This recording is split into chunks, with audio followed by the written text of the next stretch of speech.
I'm Gold Derby editor Daniel Montgomery here with Dead Ringers composer Murray Gold.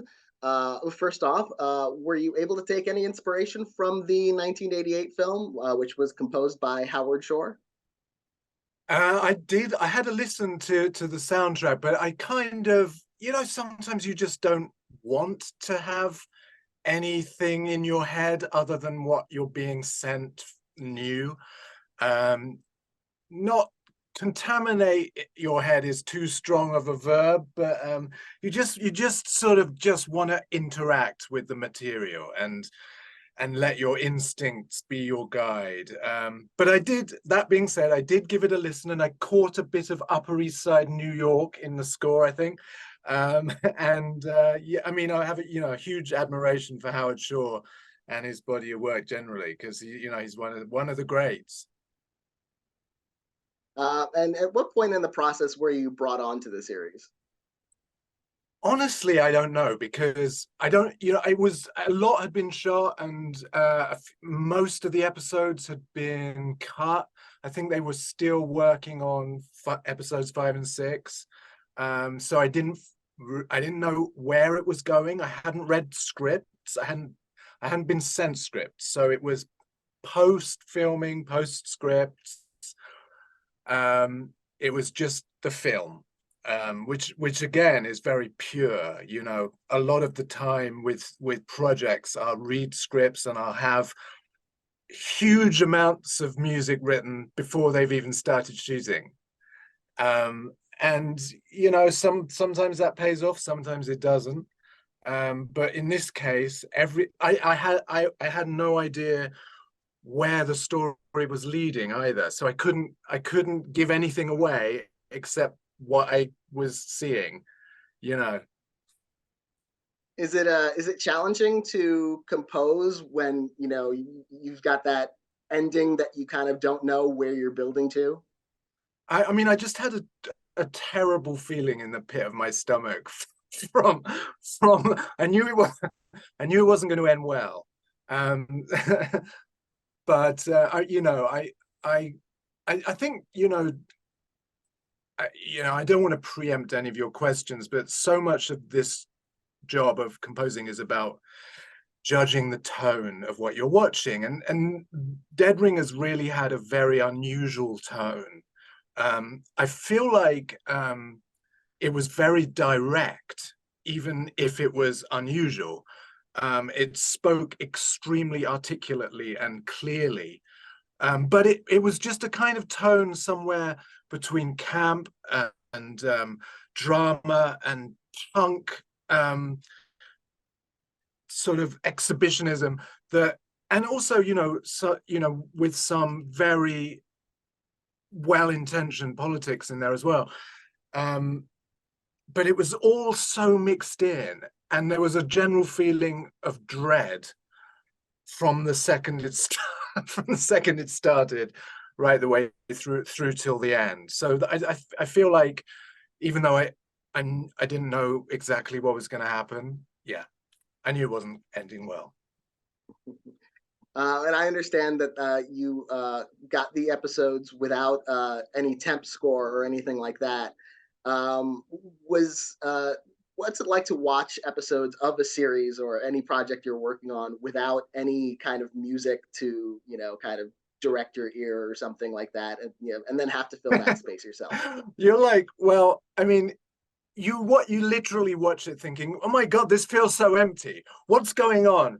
This isn't working. Come on, where's the tension? Where's the drama? And then you suddenly remember, wait, that's my job. It's just missing the stuff I do. Wait, this is all pre the stuff that I do. So it's actually, you know when there's nothing there to nudge you at all, it's rarer and rarer. It usually, you're getting a gigantic tip off about the direction that the producers and the directors want you to go with the show, from what they've scored it with in advance of you being on the job. And in this case, it's just a carte blanche, and it's beautiful because you can just have that feeling in your stomach, and translate that into a musical cue without any music doing it. And that process is a real revelation. And that's the reason that someone like me goes into this job. It's the craft of it. It's that moment of meeting between what is visual and abstract in ideas and its rendition in sound and music. And it's risky though, because you have a tight turnaround and there's an infinite number of possibilities that don't work for your employers. And there's maybe only two that do, two or three, And you were only given 3 weeks to complete the score at first. Is that right? Yeah. So as it was presented to me one night while I was pottering around in my kitchen, there was a show which was called Dead Ringers, and they've pretty much locked everything and they need to turn around really quickly. Can you do? And I just asked to see it. That was all. And when I watched the first episode, I just locked in on that. I didn't really want to see anything else. I just wanted to focus on that. There was enough in there to get going. The world that it exists in was completely finished and clear. The performances by Rachel, I should say, really, were just dazzling, and the writing was just so witty, like I say, very clear. And so I just said, fine, whatever time you need it done in, I'll do it. Later on, more time was created. And there was just a bit more meditation on what was going on. And when you're watching an episode to score it, like how many times are you watching through it? Like how well do you get to know the episodes, as you're working on music? I mean, well, I really love to score instantly, based on how I'm feeling, because I do feel that, like I said before, not knowing how the show ends, or not even knowing where the show was going from one episode to the next, you're scoring it as if you're a viewer of it. And I think when there's suspense involved, or where it's not exactly a genre piece, so it's making its own territory, that element of danger that comes from really not giving anything away musically, either accidentally or deliberately. Just how can you give a secret away that you don't know? It's better off that way. You're insured against spoilers in your music. So I do watch later on, during the rewriting process. I watched the whole thing numerous times, but I don't like that getting in the way of this instinctive gut reaction and your first instinct, and get something down really fast, get it down on the piano, get it down on the guitar, get it down with some drums, whatever it is, just do it. And, and just keep it forever, no matter how many revisions you do, so that you can always go back to the very, very first reaction, almost like a diary. And what was the collaboration like with showrunner Alice Birch? Like, was she very clear about what she wanted from the get-go, or do you have a lot of room to experiment with ideas? A lot of room to experiment, but also extremely clear. So she wasn't prescriptive. She just let me get on with it, and I said, each of our Zoom meetings to listen to cues was basically with Rachel and Alice together.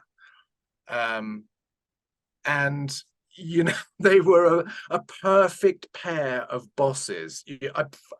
It's hard to imagine in the universe two, you know, more interesting people to have guiding you through or giving you feedback on your work. It's like a dream. You know, I started off writing music in my room for little theatre productions, little ballet productions, stuff at college, you know, and then you enter the big game of things, and all kinds of people tell you what they think you should do or what they want from, you know, blah blah blah. When when you've got, when you end up finding yourself in a room and two people like Rachel and Alice are giving you feedback, that's about as good as it gets, as far as I'm concerned. You know, in the work process, they're very clear. They're they enjoy watching. They seemed to enjoy watching me work. I would sometimes just freely improvise on the piano on Zoom in front of them. They're you know, they're really fun and articulate, and you know, just basically good people. And in the end, everybody just wants to work with good people. That's where it is, you know, in every field of life. You just want a little team of people that you enjoy working with, and then you can do it a few more times and then die happy. As you were working on, you know, this music and you know, getting to know these Mantle sisters and their deeply unhealthy relationships, how did you sort of translate that through instruments and melody, and what did that kind of inspire in you? Well, there's a sort of overriding instability through what you're watching. I mean, there's a swerving going on. Well, for me, there was anyway. I can only, you know, I try and translate what's going on inside me as a viewer into something musical. And I just try and keep that line between the film back into me and back out into the music quite as open as possible. And, you know, that as characters, there's a general fear and excitement watching the Mantle twins. They are unbounded. You know, they're not, you know, not in a way like a superhero is unbounded and nothing bad can happen to them, but in the way that all kinds of bad things can happen to them, and they're going to be the last people to stop those bad things happening to them, because they are mentally expansive characters, and they appear to be more or less fearless within their own sort of class strata in the upper echelons of New York society. They seem to pay no heed to social conventions. They pay no heed to scientific ethics, or at least one of them doesn't. And, you know, there's a general feeling of there is no stability here. So basically what I had with the music was a sort of rocking back and forth, an uncertainty about what key we were in, an uncertainty about what mode we are in, whether we're in major or minor, a lot of chromatic adjustments within melodies, where a melody would start and then drop down a semitone, and generally a sort of general feeling of being on an uncomfortable boat ride where, you know, the water is not calm. And you know, so I just wanted to create that feeling, but also as musically as possible, because there is a sort of there's quite a lot of vivid color to the Mantle twins as well.